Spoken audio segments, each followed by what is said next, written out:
चाहता हूँ इसको जो है हटा दूं यहाँ से, उसके बाद फिर से लिखता हूँ। पहले GIT लिख देते हैं।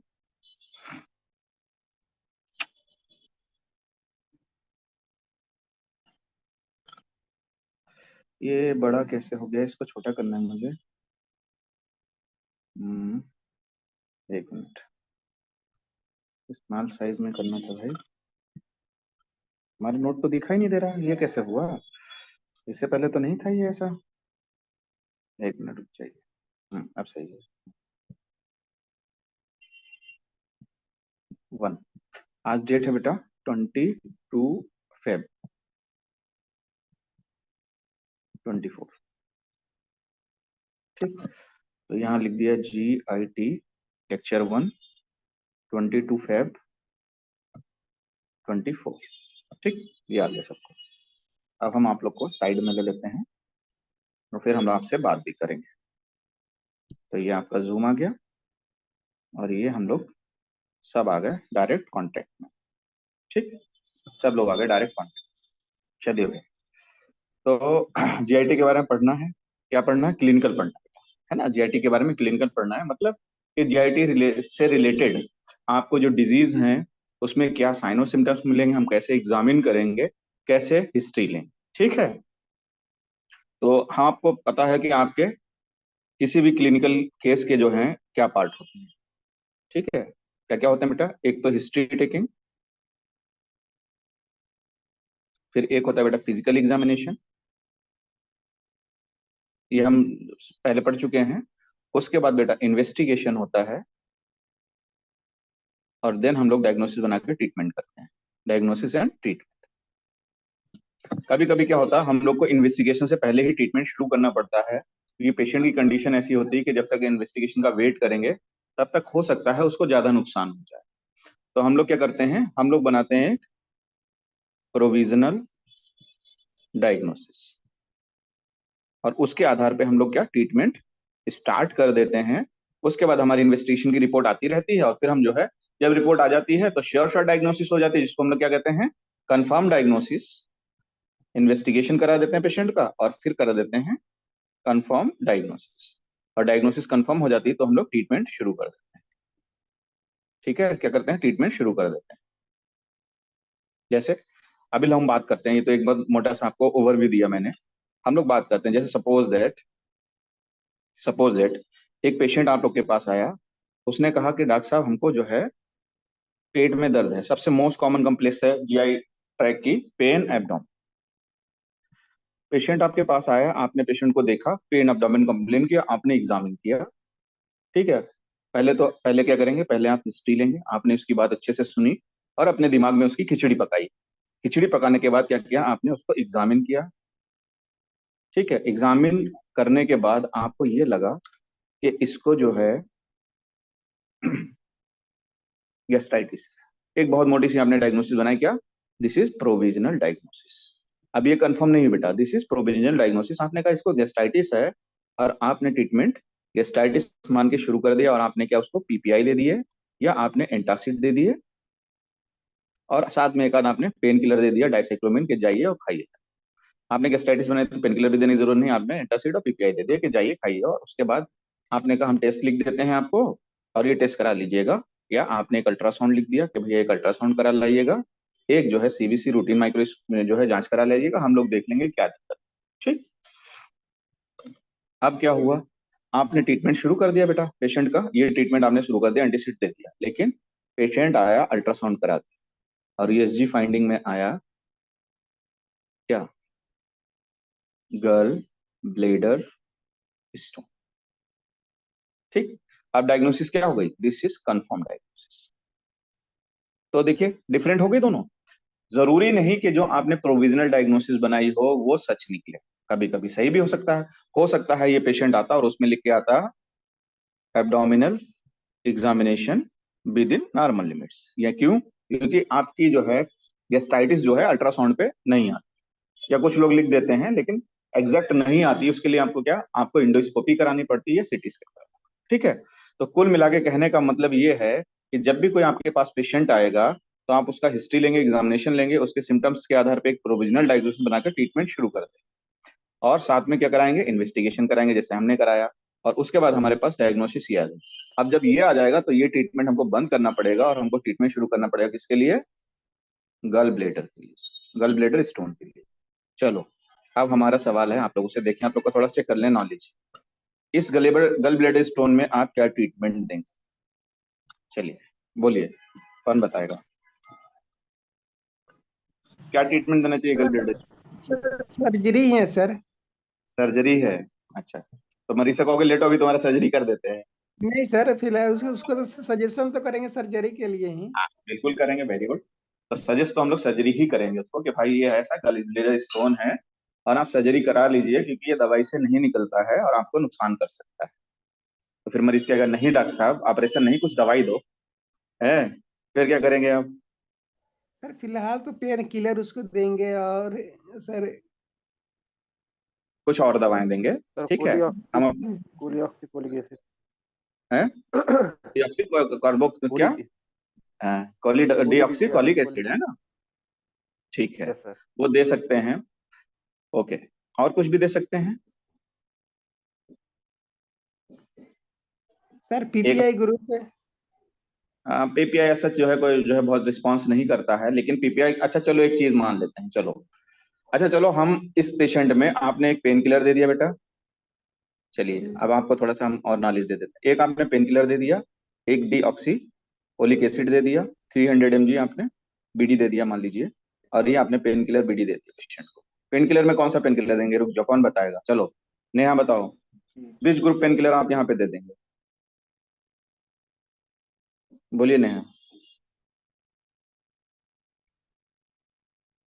पूछेंगे बेटा हम सबसे, देखिए यहाँ पे आप चुप नहीं रहेंगे, आपने फार्मा पढ़ा है, आपने फिजियो पढ़ा है, आपने पैथो पढ़ा है, तो हम वहां से जरूर पूछेंगे, और हो सकता है आप मेडिसिन पढ़ रहे हो, तो आप बताओ इसमें कौन सा पेन किलर आप देना पसंद करें, नाम बताइए,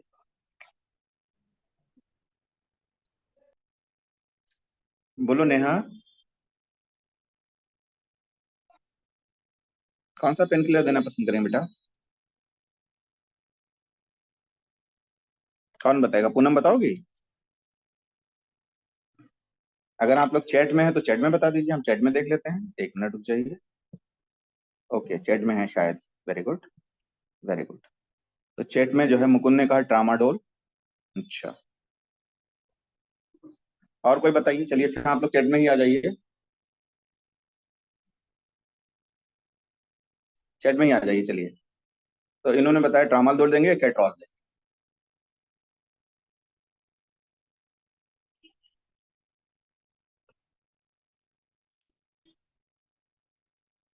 Drotin, very good,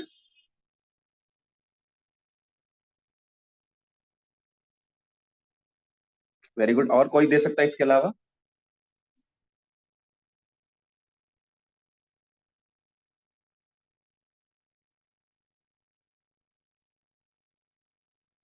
very good, तो कोमल ने कहा ड्रोटिन दे सकते हैं, और कोई बताए भाई, अभी हम पूछे नहीं पहुंचे तक, ठीक है, अच्छा एक चीज बताओ, ट्रामाडोल और ड्रोटिन, ठीक है, इन दोनों में से यहाँ पे गल ब्लेडर स्टोन में कौन सा देना ज्यादा अच्छा रहेगा, कैट्रॉल तो नहीं देते हैं बेटा मुकुंद, एंटी इन्फ्लामेटरी है, एनसेड ग्रुप का है, यहाँ पे कैट्रॉल डेली यूज करते हैं, ठीक है,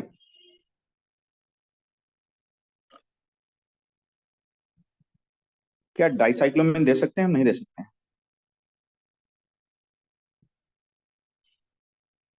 आप पूनम कंट्रामॉल ट्रामाडोल एक ही चीज है, Contramal is brand name of tramadol, दे सकते हैं वैसे, लेकिन हम लोग उसको थोड़ा अवॉइड करते हैं, डाइसाइक्लोमिन नहीं देंगे।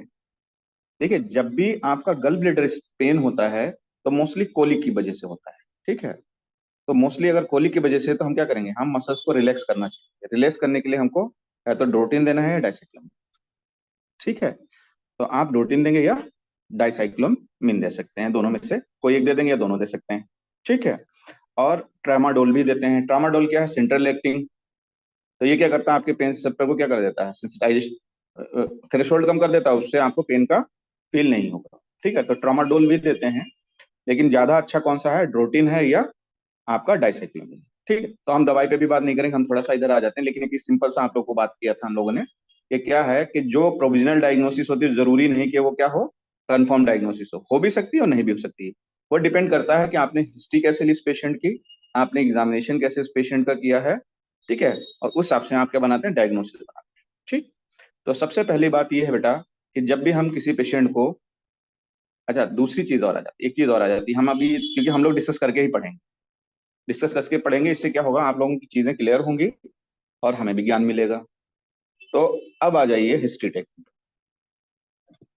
सब लोगों ने पढ़ा भी होगा, कुछ लोग नहीं भी पढ़े होंगे। हिस्ट्री टेकिंग का मतलब होता है पेशेंट के जो दिक्कत है, जो भी प्रॉब्लम है, उससे रिलेटेड जो भी क्वेश्चन आप पूछते हैं और उससे आप क्या डायग्नोसिस बनाते हैं। तो whatever you ask from the patient regarding his sign and symptoms, his disease या हार्ट डिजीज, उसको कहते हैं हिस्ट्री टेकिंग। जो लोग नहीं जानते वो जान लें, हिस्ट्री टेकिंग का मतलब होता है कि पेशेंट की डिजीज से रिलेटेड जो भी कुछ आप पूछते हैं वो क्या होता है, हिस्ट्री टेकिंग होता है। कब से बीमारी है, कितने दिन से हो रहा है, कहाँ पे हो रहा है ना, ये सारी चीजें आप उससे पूछते हैं। मान लो किसी को फीवर आ रहा है तो फीवर के बारे में जो भी आप पूछेंगे वो क्या होगा, हिस्ट्री टेकिंग, ठीक है। और उससे रिलेटेड जो भी चीज आप पूछेंगे, पास्ट हिस्ट्री होती है, प्रेजेंट हिस्ट्री होती है, कुछ फैमिली हिस्ट्रीज भी होती हैं। तो हम जो भी चीज पेशेंट से पूछते हैं उससे, उसकी डिजीज से रिलेटेड, उसको कहते हैं बेटा हिस्ट्री टेकिंग, ठीक है।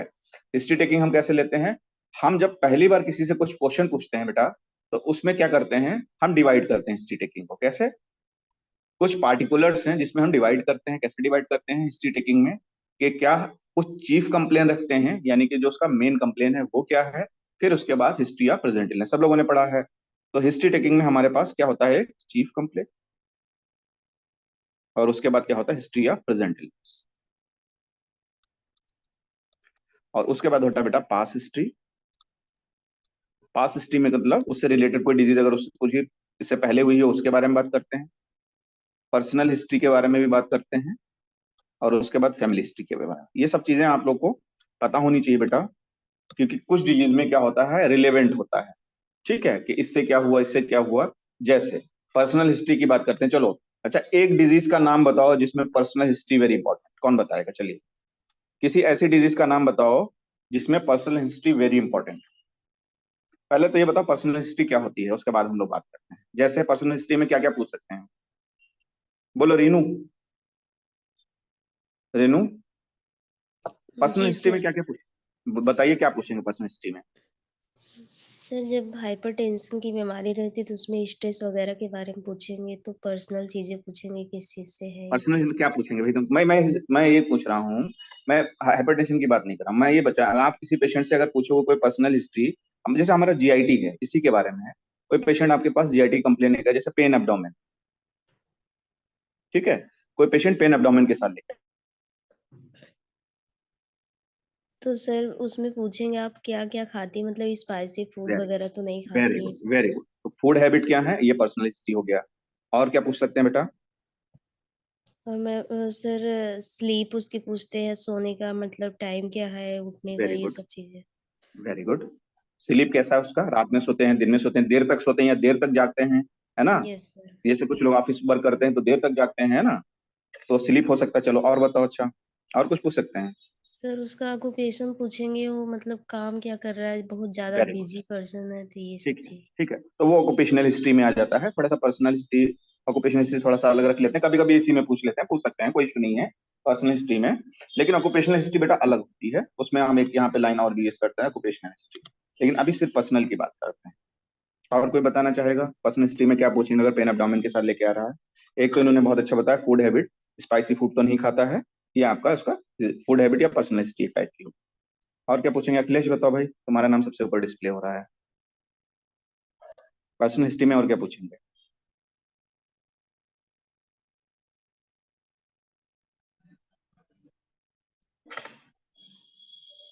दो चीजें आप लोग मुझे बहुत इंपॉर्टेंट बताइए जो लगभग हर पेशेंट में आपको पर्सनल हिस्ट्री में पूछनी हो, चाहे वो जीआईटी का पेशेंट हो, चाहे वो आपका क्या कहते हैं हाइपरटेंशन का पेशेंट हो, मतलब कार्डियोवास्कुलर का हो, और चाहे वो न्यूरो का हो, किसी का भी हो, आपको ये दो हिस्ट्री पूछनी ही पूछनी है पर्सनल हिस्ट्री में।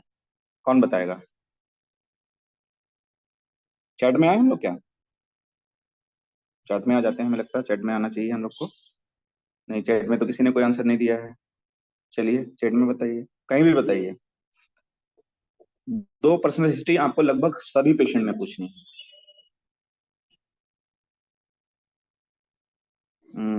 नहीं बेटा,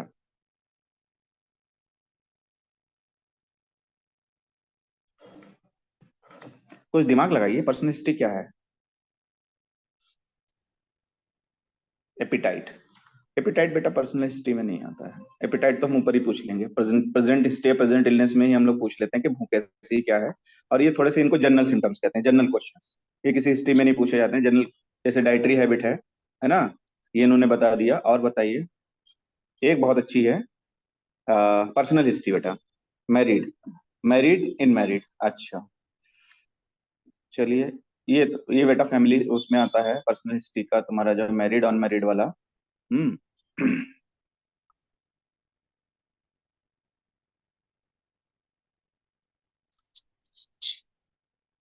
और कुछ बताओ आप लोग, आप बहुत इंपॉर्टेंट चीज छोड़ रहे हैं आप लोग, बिल्कुल ध्यान नहीं जा रहा आप लोग का। सर स्ट्रेस नेम भी, एक तो जनरल, हाँ बेटा। सर स्ट्रेस भी हो सकता है। हाँ स्ट्रेस, हाँ स्ट्रेस में देखो क्या है, जैसे इसने ऑक्यूपेशन बताया ना, ऑक्यूपेशन पे बहुत डिपेंड करता है स्ट्रेस। जैसे कोई प्राइवेट कंपनी में काम कर रहा है उसको बहुत स्ट्रेस है, कोई सरकारी में एकदम मस्त है ना। तो ठीक है, किसी का अपना पर्सनल बिजनेस है, शाम को ठेला लगाता है, अपना शाम को जो है गोलगप्पे खिलाए लड़कियों को, अपना चला जाता है, कोई टेंशन नहीं है। कोई ठेले वाला ऐसा है उसको दिन भर बेचारे को सब्जी बेचना पड़ता है। तो डिपेंड करता है आप अपने प्रोफेशन का स्ट्रेस कितना लेते हैं। आप लोग को बिल्कुल ध्यान नहीं जा रहा है। दो हिस्ट्री बेटा बहुत इंपॉर्टेंट है। सर प्रीवियस सर्जरी का कोई हिस्ट्री है कि नहीं? वो प्रीवियस हिस्ट्री में, पास हिस्ट्री में बेटा।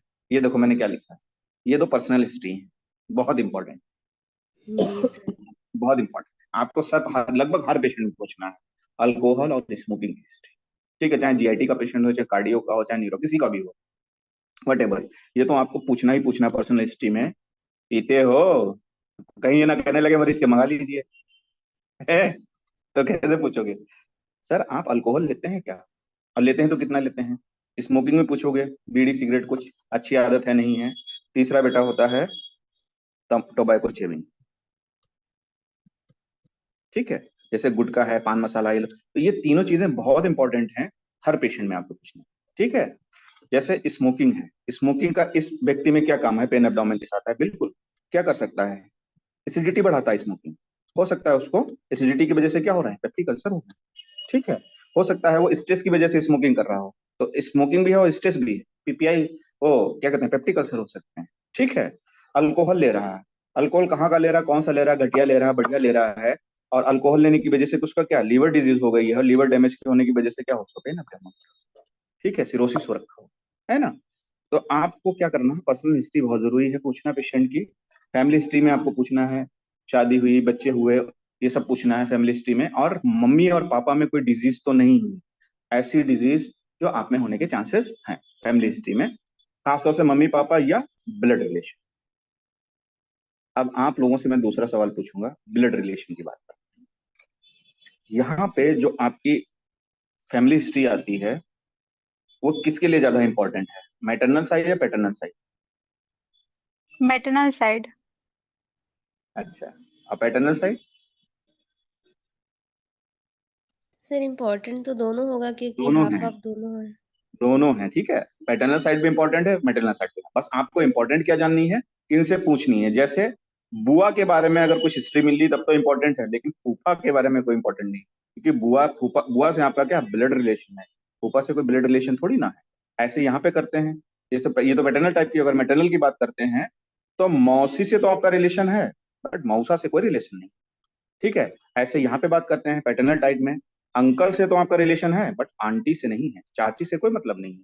चाची आपकी ब्लड रिलेशन में नहीं है, हालांकि वो तो क्या है, वो आउट मेंबर है अगर हम जेनेटिक उससे देखें। तो इन लोगों की हिस्ट्री लेना बहुत जरूरी है। ब्रदर हैं, सिस्टर हैं, अंकल हैं, आंट हैं। क्यों? कुछ डिजीज ऐसी होती हैं जो फैमिली में रन्स करती हैं, तो उनके बारे में भी पूछना जरूरी। खासतौर से जीआईटी की अगर हम लोग बात करें तो जितनी गैस्ट्रिक मैलिग्नेंसीज हैं उनके बारे में आपको पेशेंट से पूछना पड़ेगा कि क्या कभी आपके घर में किसी को कोई पेट का कैंसर या कोई ट्यूमर तो नहीं हुआ है। ठीक है, कभी कभी लोग बता देते हैं हाँ हमारे मामा जी को था, अरे मामा जी को था ठीक है, और कोई अगर कहते मामी जी को था तो मामी जी से तो कोई मतलब नहीं ना, मामा आपके रिलेशन में आ गए, कहाँ से, मैटरनल साइड से। ठीक, तो ये मतलब एक ओवरव्यू है, अभी हम लोग मेन टॉपिक से भटक रहे हैं, फिर से वापस आ जाते हैं। तो ये इंपॉर्टेंट है इसका, है ना, तो हिस्ट्री लेना बहुत जरूरी है। अच्छा चलो, अब हम एक चीज को जो आज बहुत कल बहुत जो है कॉमन चीज है, जब पेशेंट आपके पास आता है तो वो आएगा।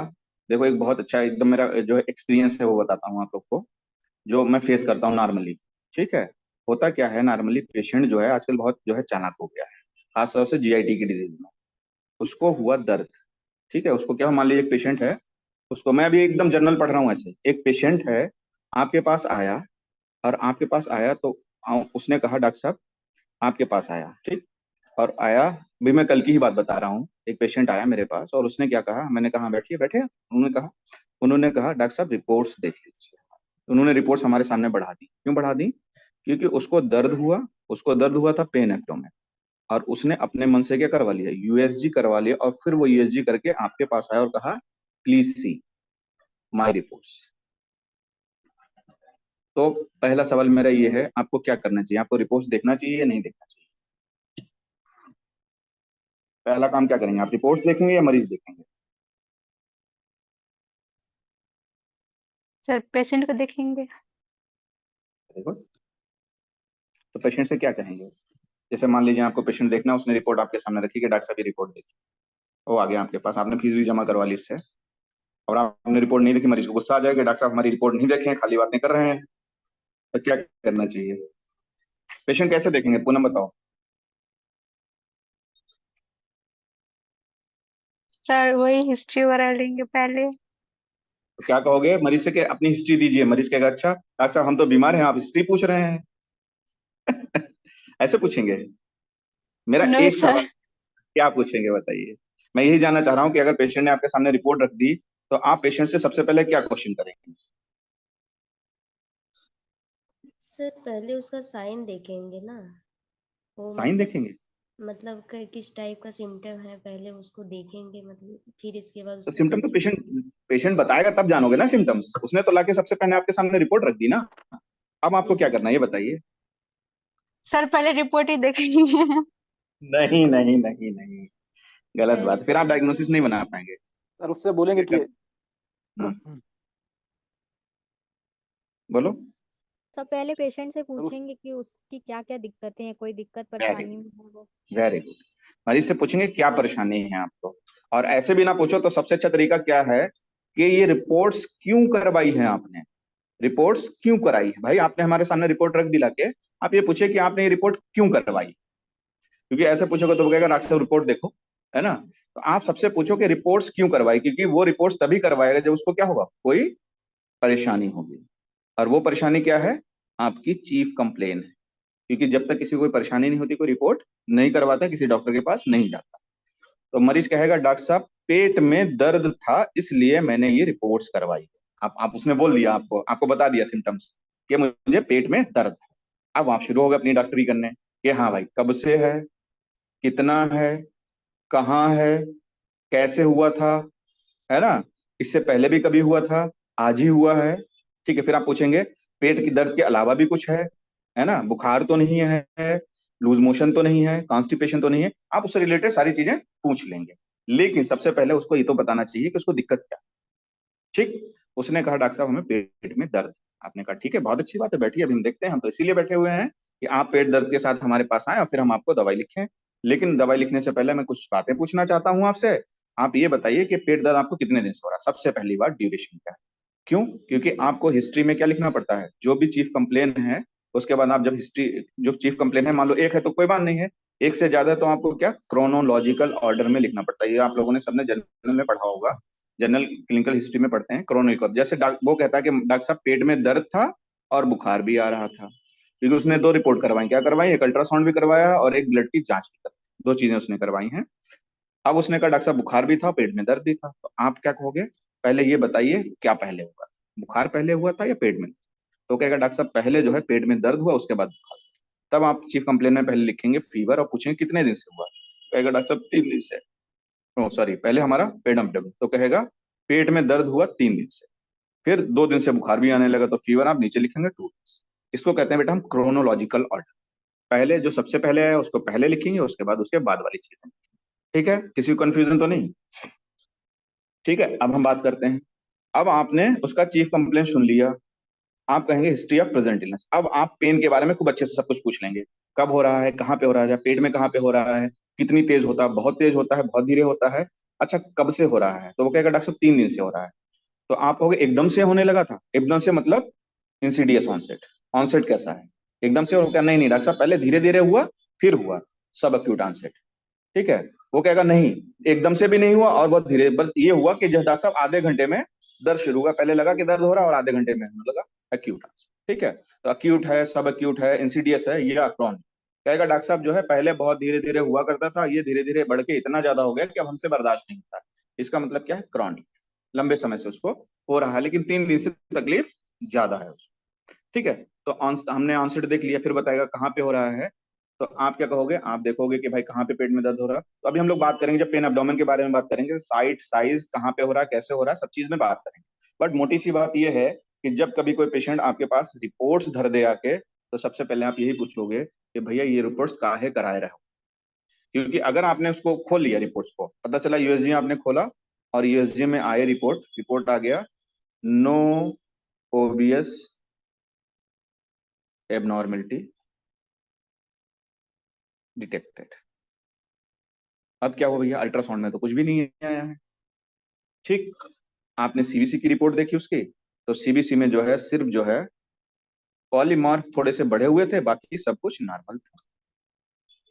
अब आपकी डायग्नोसिस 0 कि भैया अल्ट्रासाउंड में तो कुछ नहीं। अब हम क्या करवाएं? मरीज तो पहले से अल्ट्रासाउंड करवा के लाया है, पॉलीमार्फ बढ़े हुए हैं बस थोड़े से, तो हो सकता है इन्फेक्शन हो, बाकी कुछ नहीं है। लेकिन अगर आप पेशेंट को देखेंगे, उससे हिस्ट्री लेंगे, उसका एग्जामिनेशन देखेंगे, तो पता चला क्या हो, मरीज को जो है कोई ऐसी दिक्कत है जो पेट में नहीं है। आपने पूरा अच्छे से एग्जामिन कर लिया, पेशेंट क्या है, पेशेंट को जो है कोई और दिक्कत, ठीक, कोई और दिक्कत की वजह से उसको पेट में दर्द हो रहा है। तो जब तक आप हिस्ट्री नहीं लेंगे सही से प्रॉपर वे में, तब तक वो रूल आउट नहीं कर पाएंगे उसको। ठीक है। हो सकता है उसको गैस्ट्राइटिस हुआ हो, अभी वो दर्द हो रहा है ना, तो गैस्ट्राइटिस तो अल्ट्रासाउंड पे आती नहीं है।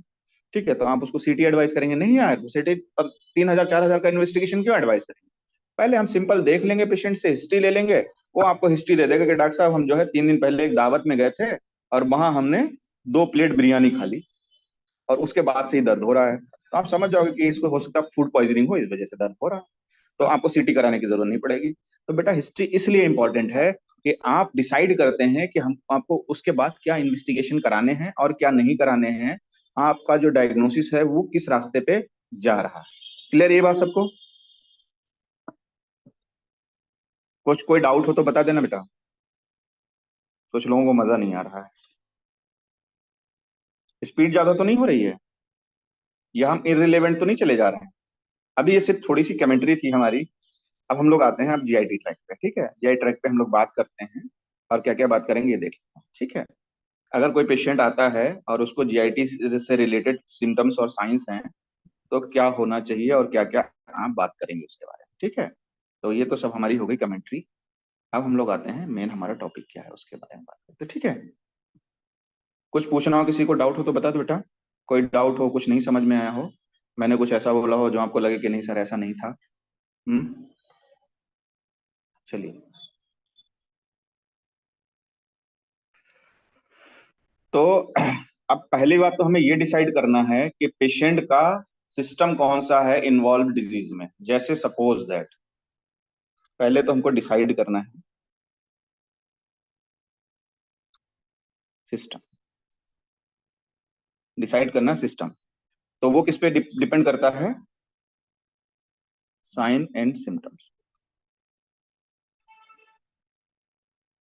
ठीक। Sign and symptoms. तो क्या साइन और सिम्टम्स होंगे कि हम कहेंगे ये पेशेंट हमारा क्या है, जीआईटी का है। ठीक है। क्योंकि आपकी बॉडी की फिजियोलॉजी ऐसी है जो बता देती है कि कौन सा सिस्टम इन्वॉल्व है। ठीक है। जैसे मान लीजिए ब्लोटिंग हो रही है, पेट में क्या गैस भरी हुई है, आपको पता है जीआईटी। एपिगेस्ट्रिक पेन हो रहा है, आपको पता है कि मोस्ट प्रोबेबली क्या है, ये जीआईटी का सिम्टम्स हो सकता है। ठीक है। लेकिन कभी कभी पेन ऐसी जगह होता है कि आप डिसाइड नहीं कर पाते हैं कि पेन एब्डोमेन जो है वो जीआईटी का है या जो है जेनाइटल का है या रीनल का है। जैसे सपोज दैट किसी को अगर लंबर रीजन में पेन है, लंबर एरिया में पेन है, ठीक है, तो इस एरिया में क्या है, 3 सिस्टम आ जाते हैं। एक तो आपका जीआईटी आ जाता है, दूसरा आपका रीनल आ जाता है, और तीसरा आपका फीमेल्स अगर है तो आपका जेनाइटल आ जाता है। यानी कि रिप्रोडक्टिव सिस्टम, सॉरी रिप्रोडक्टिव, ठीक है। हो सकता है किसी को जो है ओवरियन पेन हो, तो है ना, तो ओवरियन पेन है तब भी वो लंबर सिस्टम में करेगा, रीनल का है तब भी है। तो हमको ये डिसाइड करना है कि ये कहाँ का पेन है बेटा। जीआईटी का है तो पहले हम हिस्ट्री से ही पता लगा लेंगे कि जीआईटी का पेन है या नहीं। जैसे सपोज दैट, अब मुझे आप लोग ये बताइए, जीआईटी ट्रैक में अगर कोई एबनॉर्मलिटी होती है तो कौन कौन से आपको सिम्टम्स पेशेंट बताएगा। चलिए, कितने जो है कॉमन सिम्टम्स हैं जो जीआईटी में होते हैं, चलिए आप एक तरफ से बताइए, हम लिखते जाएंगे, आप लोग बताते जाइए। Most common symptoms, vomiting. Very good, nausea and vomiting. Nausea लिख देना पूरा, नहीं तो आप कहोगे सर बहुत कंजूसी करते हैं लिखने में। Nausea vomiting mostly related to GI tract. दूसरा बोलिए। सर डायरिया भी, diarrhoea, very good. Constipation, constipation, very good. और abdominal pain. Abdominal pain, very, सबसे मोस्ट कॉमन सिम्टम्स है जब भी पेशेंट डॉक्टर के पास लेके आता है, that is abdominal pain. This is most common symptoms. और क्या हो सकते हैं बेटा, बोले रहिए, बहुत ढेर सारे सिम्टम्स हैं।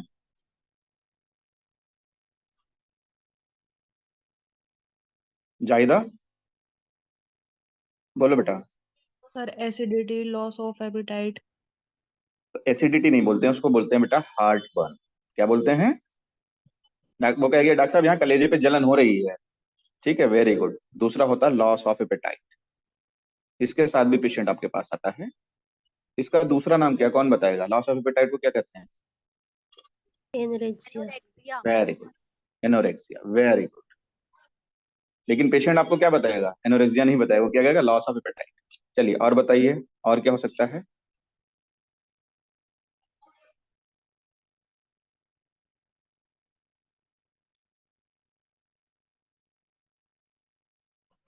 बोलिए बेटा, अभी तो बहुत कम है, अभी तो और ढेर सारे बचे हुए हैं। सर बेल्चिंग भी तो होगा। कॉन्स्टिपेशन। कॉन्स्टिपेशन लिख दिया बेल्चिंग, ऊपर, डायरिया कॉन्स्टिपेशन दोनों चीजें लिख दी हैं। कभी कभी पेशेंट बताते हैं कि डॉक्टर साहब बदहजमी हो रही है। क्या होता है? इनडाइजेशन। सुना ना आप लोगों ने? बदहजमी बताएगा कि, कभी बताएगा डॉक्टर साहब बहुत पेट में गैस भरी हुई है, एकदम पेट भरा भरा सा लग रहा है, जिसको कहते हैं फ्लैचुलेंस, है ना, ये भी बताएगा कि। कभी कभी क्या बताएगा आपको, फ्लैचुलेंस के अलावा भी क्या बताएगा कि डॉक्टर साहब बहुत डकार आ रही है, जिसको हम लोग क्या कहते हैं? बेल्चिंग कहते हैं, कि डकार आ रही, जहां जा रहे हैं वहां डकार आ रही, बेल्चिंग, ठीक। नहीं, कभी कभी पेशेंट आएगा किसके साथ? डिस्टेंशन, पेट एकदम बाहर निकला हुआ है ना। चलिए और एक आध और बताइए आप लोग। एब्डोमिनल डिस्टेंशन हमने बता दिया। क्या कोई पेशेंट वेट लॉस की हिस्ट्री के साथ आ रहा है तो जीआईटी का हो सकता है?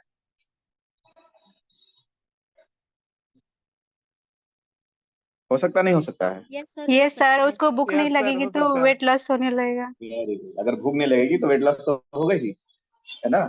चलिए, तो अब क्या हो सकता है? वेट लॉस हो गया है ना, डायरिया और ये सब हो गया है। अब एक और बचा है, एब्डोमिनल डिस्टेंशन हो गया। क्या हुआ बताओ? एक मिनट बेटा होल्ड करना। कितना पैसा है दीपक?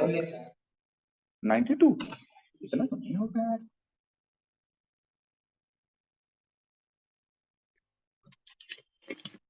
ले लो, हाँ ठीक बेटा। तो अब ये हो गया वेट लॉस बेटा। और क्या हो सकता है? अब दो तीन चीजें बहुत खतरनाक खतरनाक बताने वाले हैं, सर ठीक है। स्टूल में प्रॉब्लम भी तो हो सकती वेरी गुड, स्टूल में प्रॉब्लम हो सकती है। स्टूल में क्या हो सकता है? है, ब्लड आ टाइट सकता है। लूज। वो तो हम कॉन्स्टिपेशन बता चुके हैं, कॉन्स्टिपेशन डायरिया। ब्लड आ सकता है, जब ब्लड में स्टूल आता है तो इसको क्या कहते हैं? पाइल्स। आइल्स भी हो सकता है, लेकिन अंदर से भी ब्लड आ सकता है। अंदर से जब ब्लड आता है तो क्या कहते हैं? हेमोरॉइड्स। क्या कहते हैं बताओ? हेमोरॉइड्स।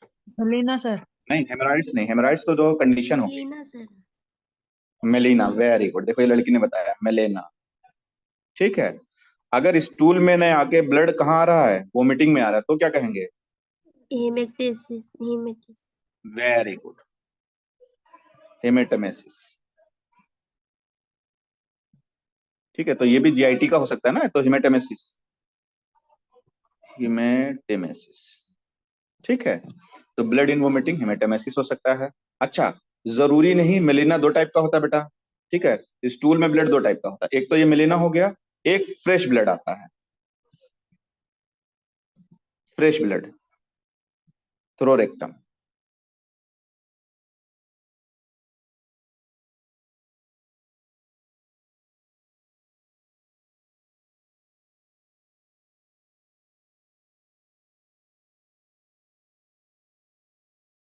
मैंने गलत लिखा, नंबर 4 बहुत इंपॉर्टेंट है, और इसको हम पीले ही कलर से, क्या लिख रहे हैं हम,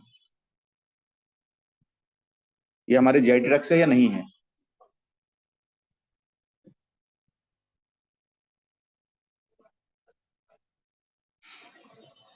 बोलो, ये सही लिखा गलत लिखा है? जॉइंडिस और इचिंग, सर सही है। जॉन्डिस तो सही है। इचिंग, इचिंग कहाँ से आया? इचिंग यहीं से आया है। जब किसी को क्या होगा, लीवर फेलियर होगा, उसको क्या होगा, ऑब्स्ट्रक्टिव जॉइंडिस हो जाएगी, तो क्या होगा, इचिंग भी हो सकती है, नहीं हो सकती सर जब है ना पेशेंट? एसजीपीटी बढ़ेगा तो ईचिंग होती है। हाँ, इचिंग हो जाती है ना। तो ये सारे सिम्टम क्या हैं, ये कॉमन सिम्टम्स हैं जो पेशेंट आपके पास लेके आएगा। एक चीज जो मैं भूल गया हूँ और आप लोगों ने भी नहीं याद दिलाया, नंबर 16 वेरी इंपॉर्टेंट, क्या होगा,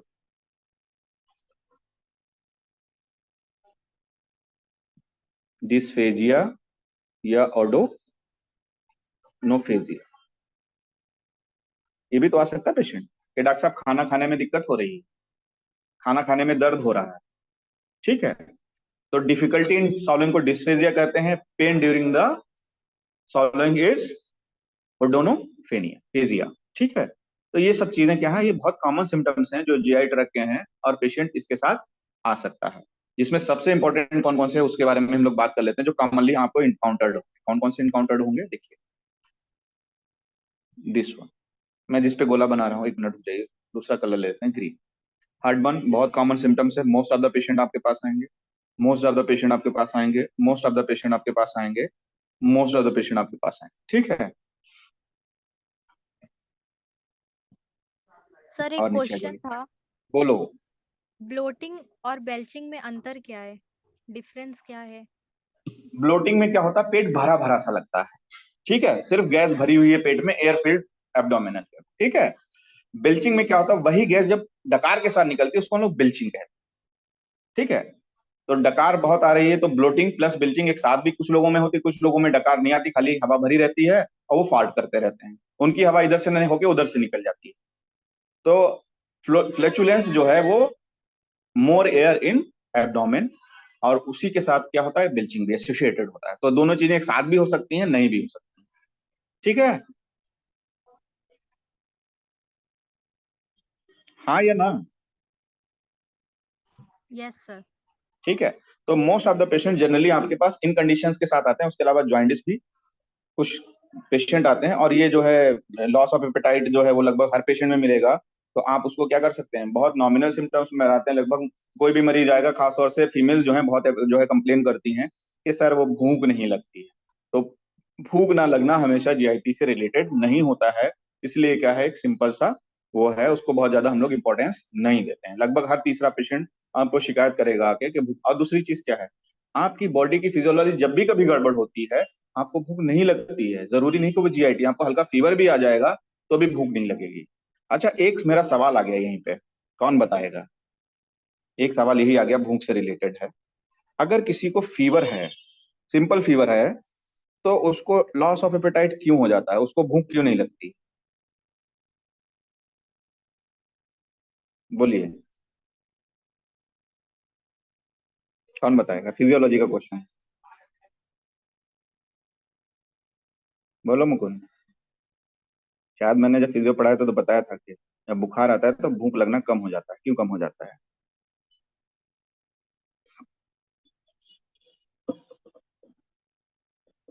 बोलो। हम्म। सर उसको कोई टेस्ट ही नहीं समझ में आता। नहीं, ऐसा नहीं है, बुखार में टेस्ट आता है।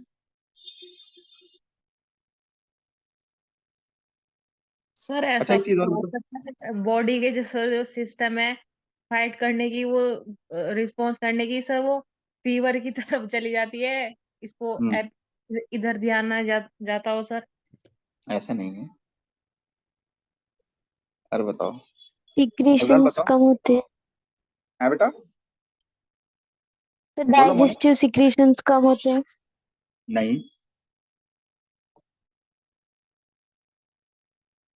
कौन बताएगा? सर इन्फ्लामेशंस वगैरह होते हैं तो सर उसकी वजह से मतलब साइटोकाइंस वगैरह सीक्रेट होते हैं। हम्म, हाँ, ये हो सकता है, लेकिन एकदम एक सिंपल बात बताते हैं आप लोग को, एकदम सिंपल बात। हमारे ब्रेन में जो है वो एपेटाइट सेंटर होते हैं, जिसको हम लोग सेटाइटी कहते हैं और एपेटाइट सेंटर कहते हैं, ठीक है।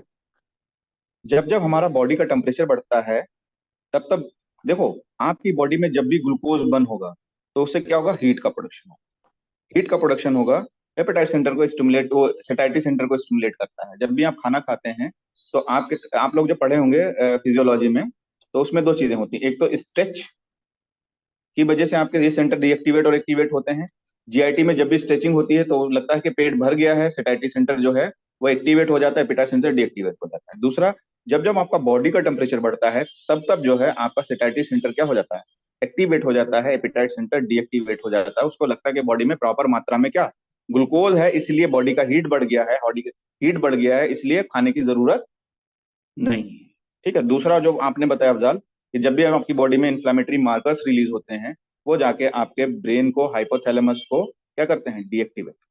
ठीक है। और वहां से क्या होता है? हाइपोथैलेमस आपके सेटाइटिस इंडिका एक्टिवेट कर देता है कि खाने की जरूरत नहीं है, ऑलरेडी हमारे पास क्या है? बहुत माल मसाला है। ठीक है, सिंपल सा एकदम। चलिए, तो हम लोग आ जाते हैं वापस अपने टॉपिक पे, और हम लोग बात करते हैं कि ये कॉमन सिम्टम्स हैं। इसमें से जो है बहुत से सिम्टम्स ऐसे हैं जो आपको बहुत कॉमनली देखने को मिलेंगे, जैसे हार्ट बर्न। हार्ट बर्न बहुत कॉमनली है। और कहाँ होता है, कैसे होता है? पेशेंट कंप्लेन करेगा कि क्या कंप्लेन करेगा यहाँ पे? बस यहाँ हाथ रखिएगा कि डॉक्टर साहब ये सब जलन होती है, यहाँ पे दर्द होता है, ये एरिया बताएगा, दिस वन। ठीक है, यहाँ बताएगा। ये यहाँ पे क्या होता है? Burning, burning sensation. इसको कहते हैं हार्ट बर्न, क्योंकि हार्ट के पास होता है, ये हमारा हार्ट होता है, यहीं पे बर्निंग सेंसेशन होता है, इसलिए को कहते हैं। देहात में क्या कहते हैं पता? कलेजा जरत, कलेजे पर जलन होता है। क्या कहते हैं? कलेजा पर जलन होता है? तो कलेजा जलन, इसीलिए उन्होंने क्या लिखा है इसको, इसके लिए नाम लिख दिया क्या? Heart burn. क्या हार्ट बर्न होता है इसमें? नहीं, हार्ट बर्न नहीं होता है। एक वेग टर्म है, ये कहा जाता है कि कलेजे पे जलन हो रही है। कलेजा का मतलब हार्ट, कलेजे पे जलन हो रही है, तो उसको इंग्लिश में कन्वर्ट कर दिया, क्या कर दिया? हार्ट बर्न कर दिया। एज सच कोई हार्ट बर्न नहीं होने वाला है। यहाँ पे क्या होता है? बर्निंग सेंसेशन होता है इस एरिया में, इसलिए इसको क्या कहते हैं हम लोग? हार्ट बर्न कहते हैं। हार्ट बर्न की दो चीजें हो सकती हैं, या तो बेटा हाइपर एसिडिटी हो रही है, बहुत ज्यादा एसिड बन रहा है, हाइपर एसिडिटी हो सकती है पेशेंट को, या क्या हो सकती है? रिफ्लेक्स। ठीक है, रिफ्लेक्स ऑसोफेजाइटिस जिसको हम लोग कहते हैं।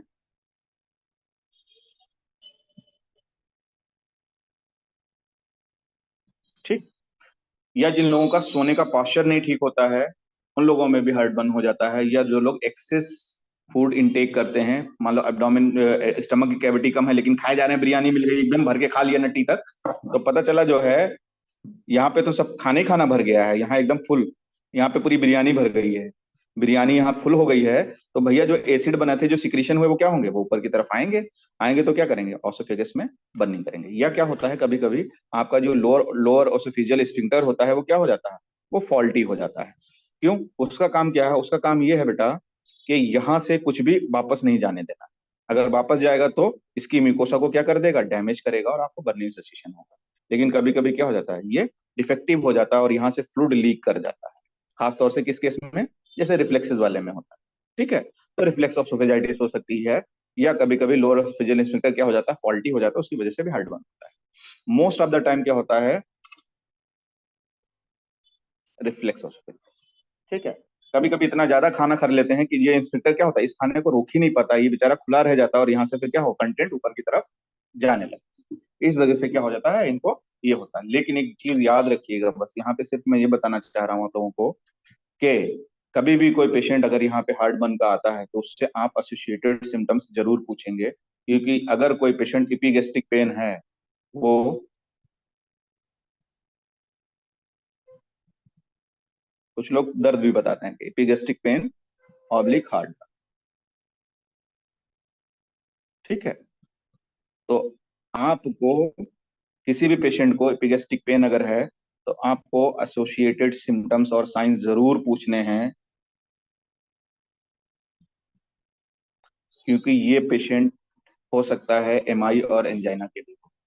किताब में ये लिखा गया है कि any pain in this area, any pain in epigastric area में बी एमआई या एंजाइना अंटिल प्रूवन अदरवाइज, यानी कि जब तक आप ये प्रूव नहीं कर सकते हैं कि ये कुछ और है, एमआई हो सकता है, ठीक है। तो उसके लिए आपको क्या पूछने पड़ेंगे, और साइन और सिम्टम्स, क्या साइन सिम्टम्स एसोसिएटेड है, बताओ भाई, कौन बताएगा, क्या क्या पूछेंगे?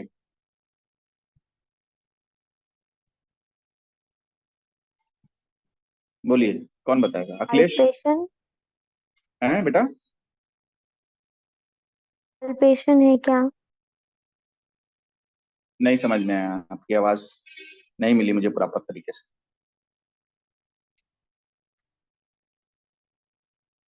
जैसे पेशेंट आया, आपकी एपिगैस्ट्रिक पेन है, आप उससे और क्या चीजें पूछ सकते हैं? सांस लेने में दिक्कत हो रही है क्या? Very good, breathlessness, very good. सांस लेने में किसी तरीके की कोई दिक्कत तो नहीं है, वेरी गुड। और धड़कन फील हो रही है क्या? वेरी गुड, पैल्पिटेशन, और स्वेटिंग। स्वेटिंग, बहुत इंपॉर्टेंट है। आपको स्वेटिंग पूछने हैं कि जब दर्द होता है तो बहुत ज्यादा पसीना तो नहीं आया था। और नंबर 4 पे एंजाइटी, क्योंकि एमआई में एंजाइटी और स्वेटिंग बहुत होती है, ठीक है। एंजाइना में जो पेन होता है, एंजाइना में जो पेन होता है वो एसोसिएटेड विद एक्सर्शनल, यानी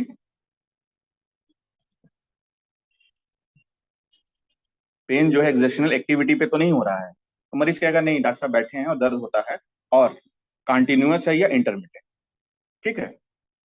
तो ये सब चीजें आपको पूछनी है। अगर ये सब कुछ निगेटिव है तभी कोई इसको एपिगैस्ट्रिक पेन कहेंगे। अगर इसमें से एक भी चीज पॉजिटिव है तो आपको तुरंत क्या करना है, क्या करोगे बताओ? अगर इसमें कह देता है कि डॉक्टर साहब सांस फूल रही है, पल्पिटेशन है, एंजाइटी है, क्या करोगे? ECG. ECG sir. Very good. तो इसको रूल आउट करने के लिए हम एक तुरंत ईसीजी करवा लें, ठीक है।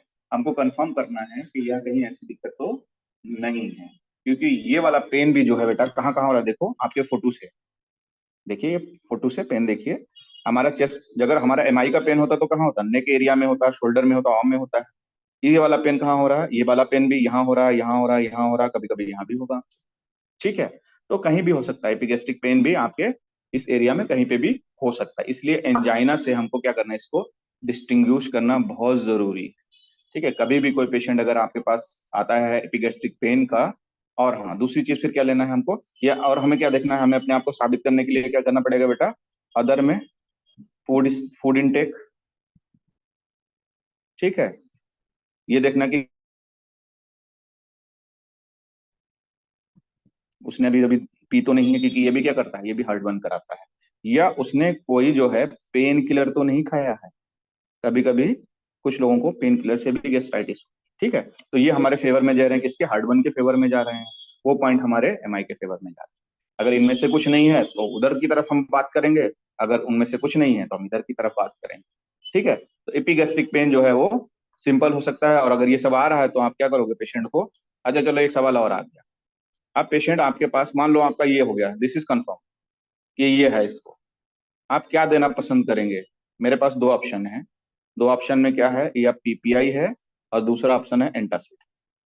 किसी पेशेंट को अगर हार्ट बर्न है, आपके पास आया है और कह रहा है डॉक्टर साहब बहुत एकदम जला जा रहा है, मुझे बहुत दिक्कत हो रही है, आप इन दोनों में से कौन सी दवाई देना पसंद एंटासिड। देंगे, एंटासिड। करेंगे?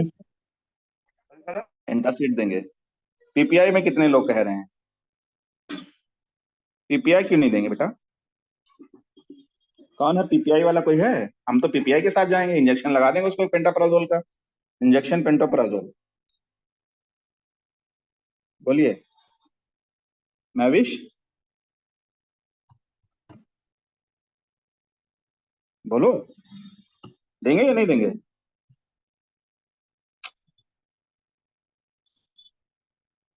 नेहा बताओ, पेंटाप्राजोल देंगे या एंटासिड देंगे? सिरप डाइजीन, क्या देना पसंद करेंगे? Antacid sir. वेरी गुड, इसका मतलब सर ने कायदे से तुम लोग को फार्मा पढ़ाया है, थैंक्स टू मनोज सर। ठीक है, पीपीआई नहीं देते हैं, ठीक है, क्योंकि इंस्टेंट रिलीफ के लोग एंटासिड देते हैं। क्यों एंटासिड देते हैं? क्योंकि एसिड ऑलरेडी बन चुका है, उसको न्यूट्रलाइज करने के लिए हमको एंटासिड देना पड़ेगा। ये क्या करता है? ये प्रिवेंट करता है एसिड को बनने से। तो एसिड को बनने से रुकने के लिए क्या, उस टाइम हम एंटासिड दे देंगे, बाद के खाने के लिए हम पीपीआई दे देंगे कि दोबारा से उसको क्या हो, गैस्ट्राइटिस ना हो, हार्टबर्न ना हो। ठीक है बेटा, तो आई थिंक आप लोगों ने बहुत बहुत अच्छा बताया, वेरी गुड। तो हार्टबर्न हो गया बेटा एक सिम्टम्स। दूसरा बात करेंगे हम लोग इंडाइजेशन। इंडाइजेशन को डिस्पेप्सिया भी कहते हैं, डिस्पेप्सिया, कुछ लोग डिस्पेप्सिया भी कहते हैं। इंडाइजेशन का मतलब बदहजमी, जिसको हिंदी में आदमी कहता है डॉक्टर साहब बहुत बदहजमी हो रही है। बदहजमी के सिम्टम्स को क्या होते हैं? क्योंकि बदहजमी क्या है, एक वेग टर्म है, उसमें क्या क्या हो सकता है? उसको नौजिया हो सकता है, उसको वोमिटिंग हो सकता है, उसको एपिगैस्ट्रिक पेन हो सकता है, उसको जो है खाने में जो है, पीने में या खाने में क्या दिक्कत होती है। तो जैसे उसने खाना खाया, फिर उसको जैसे उसने खाना खाया उसको क्या होने लगा, उसको नौजिया टाइप का होने लगा, उसको पेट फूलने लगा। कहता है डॉक्टर साहब खाना खाते हैं तो पेट फूलने लगता है। तो बदहजमी जो है उसको पता चल जाती है खाने और पीने के बाद ही होगा। और ये जो सिम्टम्स होता है वो सब्जेक्टिव होता है, और किसी में बहुत ज्यादा होता है, किसी में बहुत कम होता है। ठीक है, तो मोस्ट ऑफ द टाइम क्या होता है, ये आपका एसिडिटी को, अल्सरेशन को, या कभी कभी मेलिग्नेंसी को डिनोट करता है, लेकिन नॉर्मली बहुत जो है सिग्निफिकेंट नहीं है। तो इनडाइजेशन क्या है? इनडाइजेशन का मतलब है this is a vague term. ठीक है, बेक सिम्टम्स हैं, इसमें जो है इंक्लूड्स एपिगैस्ट्रिक पेन, और ये पेन जो है बहुत हल्का रहता है बेटा, एपिगैस्ट्रिक पेन माइल्ड रहेगा, इसलिए मरीज जो है आता नहीं, बहुत रेयरली आता है पेशेंट। एपिगैस्ट्रिक पेन हो जाएगा, हार्टबर्न हो सकता है, नौजिया हो सकता है, वोमिटिंग नहीं होता बेटा, है ना।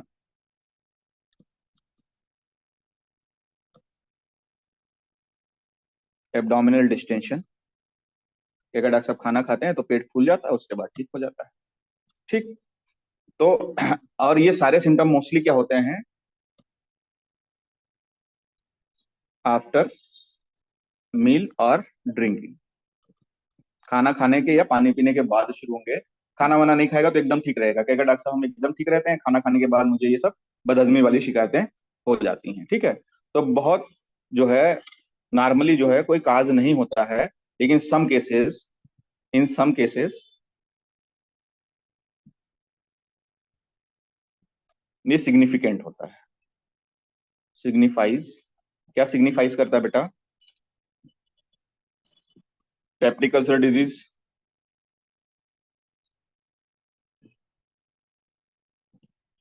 ये हो सकता है किसी को पेप्टिक अल्सर डिजीज इस वजह से ये दिक्कत हो रही हो सकता है उसको किसी को GERD हो, गैस्ट्रोएसोफेजियल रिफ्लक्स डिजीज हो, इसकी वजह से हो सकता है किसी को GI मेलिग्नेंसी, और खास तौर से अपर GI।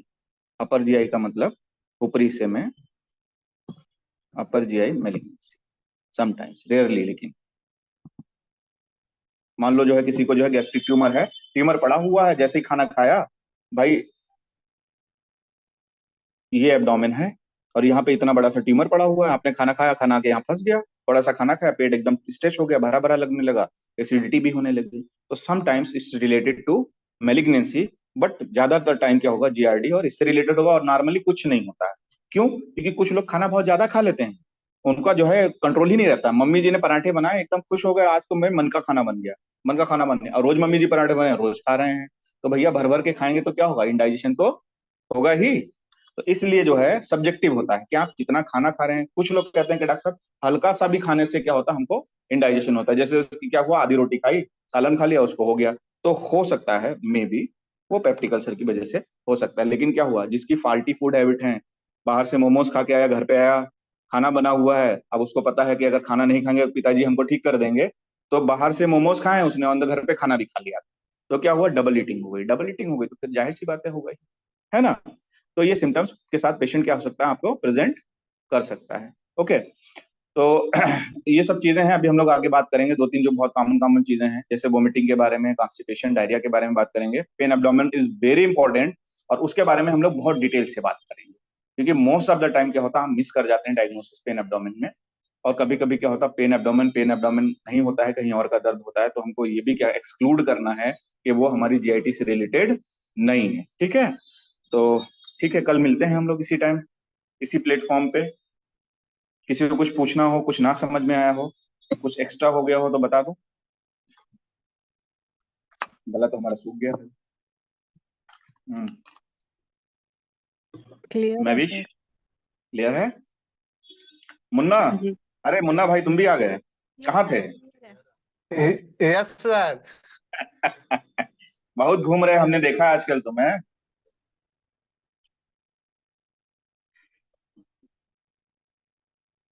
क्या किया जाए भाई फिर, गुड नाइट शब्बा कर किया जाए। Yes sir. Good night sir. Thank you. Thank you sir.